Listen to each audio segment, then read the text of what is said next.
क्या आपने अपने बेटे से ये खून करवाए हैं? क्या आपका बेटा सच में पागल है या आपके वकील ने सजा ना मिलने के लिए ये सब खेल रचा है? क्या माँ होकर भी आपको पता नहीं चला कि आपका बेटा राक्षस बनता जा रहा है? कहाँ थी आप उस वक्त जब वो कत्ल कर रहा था? आज होने जा रही है दुनिया की सबसे छोटे सीरियल किलर की पहली सुनवाई। क्या होगी उसकी सजा? क्या बच्चा होने के कारण फिर बच पाएगा एक और हत्यारा? क्या इस हत्यारे को मिलेगी फांसी या उम्र कैद? कोर्ट के बाहर एक अजीब सा माहौल था। हर कोई अपनी राय बना चुका था। कोर्ट के बाहर ही सबने हमारे लिए फैसला कर लिया था। पहले दिन से ही सबने उसे एक ऐसा राक्षस बना दिया था जिसको सुधारना नामुमकिन है। न्यूज वालों के हिसाब से तो उसे आज ही फांसी पर चढ़ा देना चाहिए। इस भीड़ से जब भी मैं गुजरती थी मुझे अमर का पहला दिन याद आ जाता था। वो मासूम सा चेहरा, वो नन्हे हाथ पैर, हल्की हल्की रोने की आवाज। उस वक्त सिर्फ वही आवाज मेरे कानों में आया करती थी, मेरे बच्चे की मासूम आवाज। लेकिन आज उसी आवाज ने मेरे कानों को इस शोर के बीच छोड़ दिया। इस भीड़ को चीरते हुए जब हम कचहरी के अंदर पहुंचे तो मेरी नजर सबसे पहले कटघरे में खड़े मेरे अमर पर पड़ी। जज साहब, अमरजीत सदा का केस कोई आम केस नहीं है। नहीं, अमरजीत कोई आम अपराधी है। महज 8 साल की उम्र में 3 हत्याएं करके इसने भारत को एक बहुत ही घिनौना रिकॉर्ड बना कर दिया है। दुनिया के सबसे छोटे सीरियल किलर का एक ऐसा रिकॉर्ड जिसे बताने में हर भारतीय को शर्म महसूस होगी। पुलिस को अपना अपराधी मिल चुका था। उनका वकील मेरे बेटे को कड़ी से कड़ी सजा दिलवाने की मांग कर रहा था। कत्ल के तरीके, उसकी वजह और उसके साधन सब पुलिस के पास था। उनके लिए उनका ये केस अब बंद करना था। पुलिस वालों के लिए सिर्फ एक केस था, लेकिन हमारे लिए तो ये हमारी जिंदगी थी जो अब बस खत्म होने की कगार पर थी। वजह चाहे जो भी हो, हमारे बेटे ने कत्ल किए थे। वो एक कातिल बन चुका था, दुनिया का सबसे छोटा सीरियल किलर, अमरजीत सदा। ये कोई कहानी नहीं है जज साहब।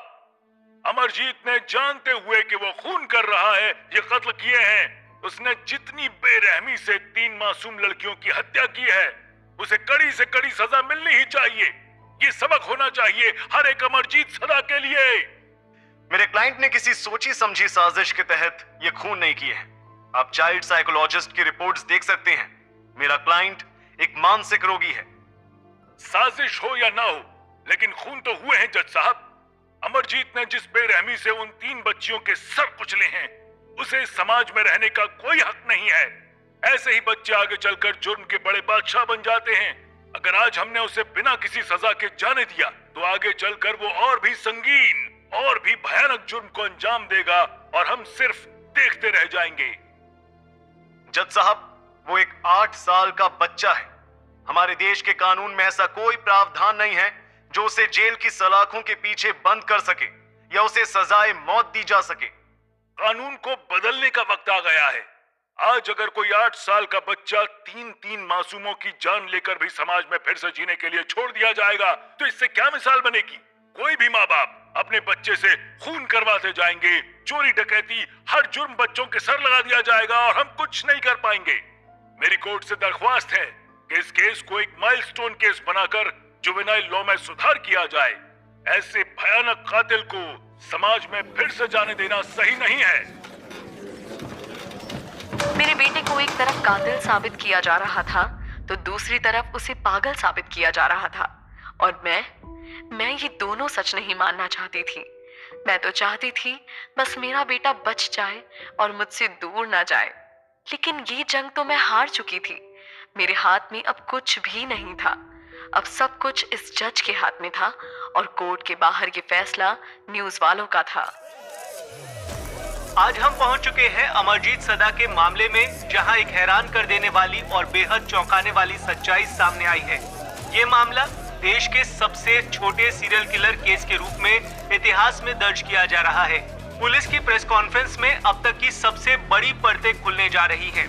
क्या इस मासूम चेहरे के पीछे कोई खतरनाक साजिश थी या फिर ये किसी गहरे मानसिक तनाव का नतीजा था?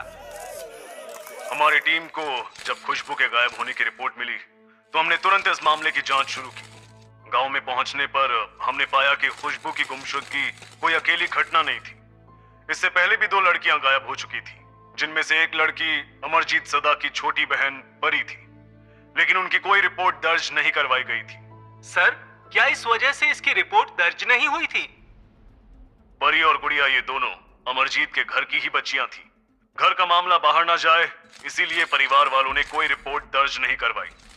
जांच के दौरान जब हम अमरजीत के घर पहुंचे तो अमरजीत बाहर आंगन में बैठा मिला था।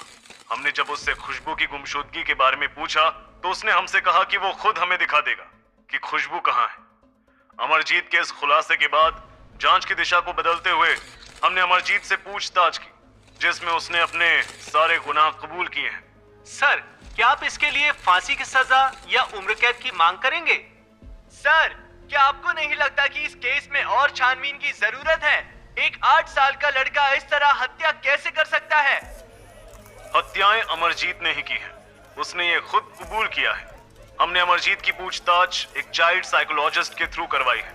उन्होंने इसकी साइकोलॉजी को समझते हुए इसकी हर बात को सच बताया है। ये 8 साल का बच्चा है, लेकिन इसकी मानसिक स्थिति के चलते इसने ये खून किए हैं। इसे ना ही इसका कोई पछतावा है, ना ही ये इन्हें गलत मानता है। इसका मानना है इसने उन लड़कियों को सुला दिया है। हत्याएं अमरजीत ने ही की हैं, और ये एक खौफनाक सच्चाई है जिसे उसने खुद खुलकर कबूल किया है। हमने उसकी गहरी जांच और पूछताछ एक चाइल्ड साइकोलॉजिस्ट के माध्यम से करवाई, जो उसकी मानसिक स्थिति को पूरी तरह से समझने में सक्षम थे। उनकी विशेषज्ञता के आधार पर यह सामने आया है कि अमरजीत की दिमागी हालत बहुत गंभीर है। ये 8 साल का बच्चा है, लेकिन मानसिक रूप से उतना ही खतरनाक है जितना एक शातिर अपराधी।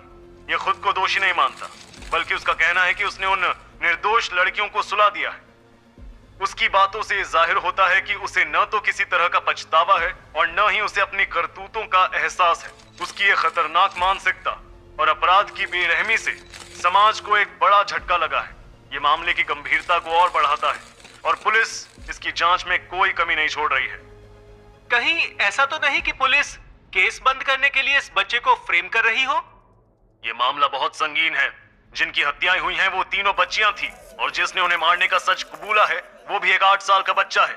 हमें इसकी गंभीरता का एहसास है, और इसीलिए पुलिस डिपार्टमेंट इसकी जांच में कोई कमी नहीं छोड़ रही है। हर एंगल को एक्सप्लोर करने के बाद ही हम किसी नतीजे पर पहुंचे हैं। क्या आपके पास सारे सबूत मौजूद हैं? अमरजीत ने ही हमें उन जगहों तक पहुंचाया जहां वो बॉडीज दफन थी। गुड़िया कुमारी की बॉडी उसके गांव, उसके घर के पास एक खेत में बरामद हुई है। खुशबू की बॉडी स्कूल के पीछे के खेत से, और परी की बॉडी अमरजीत के पिता बलराम के खेत से। तीनों की जांच हुई है, और उससे हमें अमरजीत के गुनाह के पुख्ता सबूत भी हासिल हुए हैं। इस बच्चे की मानसिक बीमारी के बारे में कुछ और बता सकते हैं आप? जी, हमारी साइकोलॉजिस्ट ने हमें बताया है कि यह बच्चा सैडिज्म का शिकार है। किसी को तड़पता देखकर, किसी का खून देखकर, चोट देखकर इसे मजा मिलता है। इस बच्चे का मन किसी जंगली दरिंदे की तरह बन चुका था, जो केवल दर्द, पीड़ा और त्रासदी में खुशी ढूंढ लेता था। जब भी उसने किसी को तड़पते या कराहते हुए देखा, उसकी आंखों में एक अजीब सी चमक आ जाती है। इसके शरीर में एक स्फूर्ति आती है, जिससे इसे ताकत का अनुभव होता है। कुछ कहानियां सुनकर इसने अपने दिमाग में एक छवि बना ली थी। उसने सोचा था कि वो भी उन कहानियों का हिस्सा बन सकता है। उसके दिमाग में एक अनोखी तस्वीर बन गई थी, जहां वो खुद एक शिकार नहीं बल्कि शिकारी था। अपने घर में टीवी पर अपने ही बच्चे के लिए मैं ना जाने क्या क्या सुन रही थी। पुलिस वाले बता रहे थे कि किस तरह उस 8 साल के अमरजीत ने अपनी ही सगी बहन को मार डाला था, और मैं सुन रही थी अपने बच्चों की खौफनाक कहानी। उस पल में एक माँ की भावनाएं तड़प रही थी और दिल टूट रहा था। मैं बस यही चाहती थी कि सब कुछ खत्म हो जाए, ये सब तमाशा रुक जाए, लेकिन नहीं। अब देश को नया मुद्दा मिल गया था। एक 8 साल के लड़के ने देश को शर्मसार कर दिया था। अब वो पागल था, गरीब था, अनपढ़ था, कोई मतलब नहीं। वो बस एक कातिल था। अमरजीत सदा का केस बहुत ही उलझा हुआ और संवेदनशील था। हमें इस मामले में कई चुनौतियों का सामना करना पड़ा, लेकिन हमारी टीम ने किसी भी तरह की मेहनत और समझौते के बिना इस पर काम किया। अमरजीत से कोई भी जानकारी निकाल पाना बहुत मुश्किल था, क्योंकि उस बच्चे के चेहरे पर किसी भी तरह की घबराहट या डर का कोई संकेत नहीं था। वो हमेशा मुस्कुराता रहता था। चाइल्ड साइकोलॉजिस्ट की मदद से हमने उसे धीरे धीरे सही तरीके से समझा और महत्वपूर्ण जानकारी हासिल की। इसके साथ ही हमने उसके मानसिक और भावनात्मक स्वास्थ्य पर पड़ने वाले प्रभावों का भी गहन अध्ययन किया। उसकी परिस्थितियों और बैकग्राउंड के कारण उसके मानसिक विकास पर जो असर पड़ा, उसकी पूरी रिपोर्ट तैयार की। हमने हर पहलू की गहनता से जांच की और इसके बाद सभी तथ्यों के साथ चार्जशीट तैयार कर उसे सबमिट किया। अब ये केस कोर्ट में है और इसकी हियरिंग अगले हफ्ते से शुरू होगी। इस वक्त हम और कोई जानकारी साझा नहीं कर सकते। धन्यवाद। तो ये थी साइको किलर अमरजीत सदा की कहानी। अमरजीत ने अपने किए गए हर एक खून की भयानक जानकारी खुद पुलिस को दी है। और सबसे खौफनाक बात तो ये है कि जब वो ये बातें कर रहा था तो उसके चेहरे पर अजीब सी हंसी थी। पुलिस का कहना है कि अमरजीत का व्यवहार इतना विकृत था कि वो कत्ल की बातें करते वक्त हंस रहा था जैसे उसे इस सब से कोई फर्क ही ना पड़ता हो।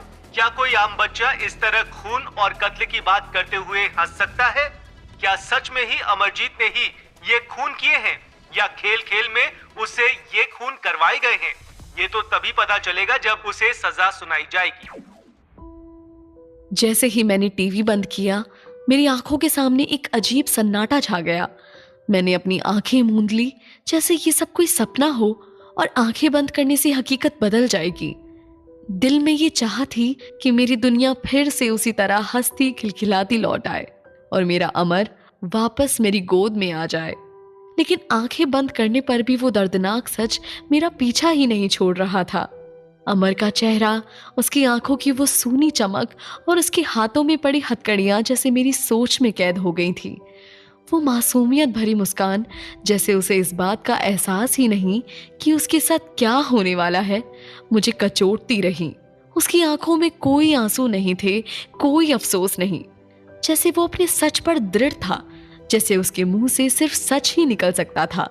लेकिन वो नहीं जानता था कि उस सच की कीमत कितनी भयानक है, कि उस सच ने कितने लोगों की जिंदगी बदल दी है। वो नहीं समझ पाया कि उसके इस सच में कितने खून छिपे हैं, कितनी अनकही कहानियां दबी हैं। हर बार जब उसकी आंखें मेरे चेहरे को घूरती तो मुझसे एक सवाल करती, क्यों माँ, क्यों तुमने मुझ पर पहले ध्यान नहीं दिया? क्यों तुमने मुझे दुनिया में लाने का फैसला तो किया लेकिन मुझे संवार नहीं सकी? क्यों तुमने मुझे उस राह पर चलने से नहीं रोका?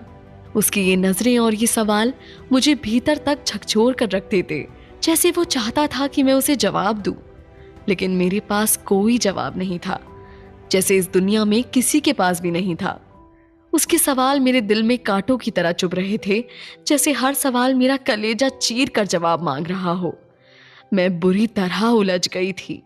हर ओर से सवाल, हर ओर से दर्द, और इसी उलझन में, इसी अंधेरे में कब मेरी आंखें भारी हो गई और मैं नींद में खो गई, मुझे पता ही नहीं चला। सुबह होने पर भी वो सपने की तरह मेरा पीछा करता रहा, मानो मेरे मन का एक हिस्सा हमेशा के लिए उसी सवाल में उलझ कर रह गया था। वो सवाल जिसका कोई जवाब नहीं था, जो सिर्फ खामोशी में डूबा हुआ था।